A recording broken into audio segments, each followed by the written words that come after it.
Leo hii Mungu ni kama baba kwetu.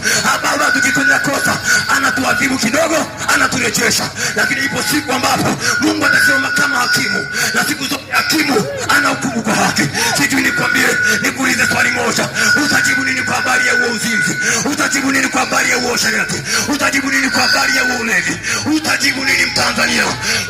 Sikiliza nikwambie, jioni ya leo Yesu anatoa wito. Maandiko yananiambia kwamba yuko mtu mmoja alipata neema machoni pa Bwana. Huyu mtu anaitwa Nuhu. Pamoja na kwamba uovu duniani ulikuwa umeongezeka, sikiliza mtu wa Kongoe, hata kama mahali hapa uovu umezidi sana, unaweza peke yako kupata neema machoni pa Bwana. Haijalishi ya kwamba familia yako imeharibika, wazazi wako wameamua kuwa ni wachawi, wazazi wako wameamua kuegemea dini na kutenda maovu. Sikiliza nikwambie, unaweza kuwa kati ya mmoja yule ambaye atapata kibali mbele za Bwana. Unaweza kuwa peke yako ukapata kibali mbele za Bwana. Jioni leo kimbilia Yesu. Yesu anakuita mama yako, Yesu anakuita baba yako, Yesu anakuita Mtanzania. Yesu ana ajenda na maisha yako. Bora nisikilize. Inawezekana unafanya kazi